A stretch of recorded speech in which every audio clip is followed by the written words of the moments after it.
Hey guys, so this is the final part of the build. Only got a small little bits to do, and but everything of the engine side is assembled. All it needs doing is the rear main seal, a little plug on the back, the needle bearing, put the throw-up bearing in the holder, and put the gearbox on, and obviously the clutch and flywheel and stuff like that, and belts. I've ordered the belts because I need to get smaller ones, and I'll pick those up tomorrow and chuck those on. And then also tomorrow I'm going to take this engine off the engine stand, put it on a engine crane, and then I'll do the rear main seal and all the rear section of the engine, put the gearbox on, all ready to put into the car. I've got to wash the engine bay of the car as well. I've resprayed the engine bay, but it's still a little bit dirty, so I'll wash it with some soapy water before I put the engine in, because you're never going to be able to clean it that good. It's obviously going to get dirty in like a month, but at least it'll look pretty sweet when actually putting the engine in.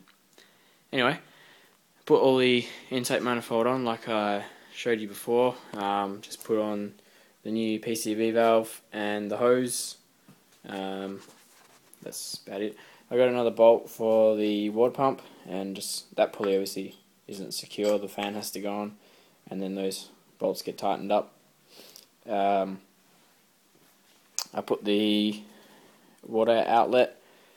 It's actually kind of cool. On the water outlet, it has a little bolt, so you could actually put a temp sensor in there. I'm guessing it's so you can check the water temp, maybe, from factory, like when they're doing diagnostics. I'm guessing that's what it's for. But you could put a temperature sensor in there. I would say. I'm sure they'll make an adapter for it, and then you could get outlet temperature, because that would give you your coolant temp. Yeah, I put all the turbo on, as you can see.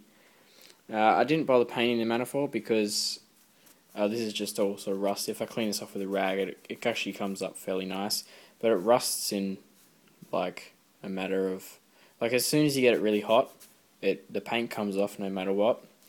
So I put on exhaust manifold paint last time, and it came off within about 3 months or something, so I'm not going to bother this time. Yeah, put all the turbo on, got new gaskets, so a new turbo to dump gasket. I didn't bother changing this one because I already replaced this not long ago, but I've just kept the other one as a spare because I had a look around it and I couldn't see it blown anywhere. And generally these don't blow unless these bolts come undone. On these turbos you have lock tabs, because these bolts really don't get tightened up that tight at all. Like, they're really low torque, and because of that they'll vibrate off if you don't have any sort of locking mechanism.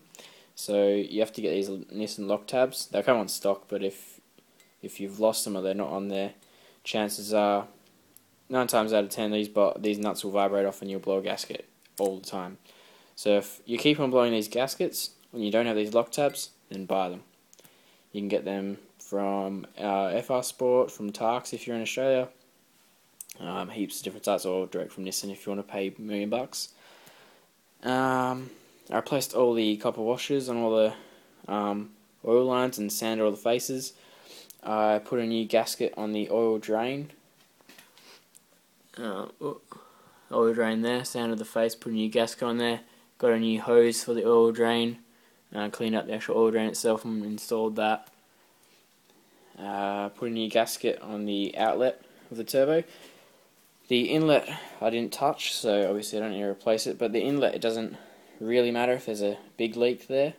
Because I don't have a AFM, so the airflow meter isn't before the turbo, I've got a MAF sensor, so any air leakage before the turbo really doesn't matter. It's not going to affect the running of the car. Obviously it might suck in a little bit of dirt, which you don't want, but I haven't touched that gasket, so it should technically still seal really well. But this gasket, if it is leaking, then you're going to get a boost leak, whereas here you're just going to draw in more air. So this gasket I replaced, because it came in a kit as well, to make sure I'm not getting a boost leak there. And yeah, that's basically it. Put the dipstick on the little holder there, and put the catch can, the drain for the rocker cover on there. I've wrapped it in exhaust wrap because otherwise it gets really hot and the rubber gets hard for the hose and it cracks, so got to wrap it in exhaust wrap. I might wrap the heater hoses, but I didn't before and they weren't a problem, so I don't have an aftermarket manifold, so the distance is quite great. But where I have an aftermarket manifold, it usually wraps and comes quite close to heater hoses, so people usually wrap them, but I don't think I'm really going to worry about it. I had to cut the hose for the coolant feed for the turbo because it's quite long, so I just cut that. Put the coil pack harness on, just earth it out wherever, and obviously you got to make sure it's a good clean earthing point, and then just chuck it on the bracket, and pretty sure that's all I've done.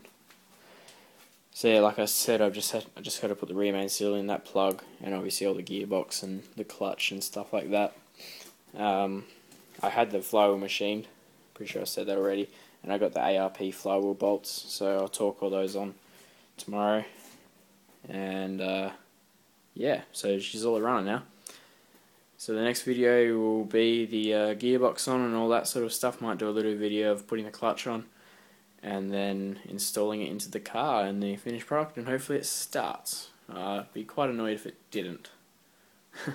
Anyway guys, thanks for watching the series. It's been quite enjoyable and pretty expensive, but that's the fun of it. Building engines is quite a passion, I guess, so if you got the tools and the money, it's quite a good experience, I reckon. It's really good fun.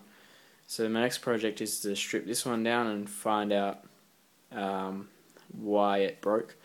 I'm suspecting it's got a hairline crack in one or more of the pistons, because basically what was happening is the crankcase was getting pressurized and the catch can was filling up like really quickly. So there's quite a heavy lip on this cylinder at the top, which isn't very good. So it looks like the rings have sort of gone, and there's a bit of a score in one of the cylinders as well. So yeah, and that should not be that. Anyway guys, thanks for watching, and I'll catch you later.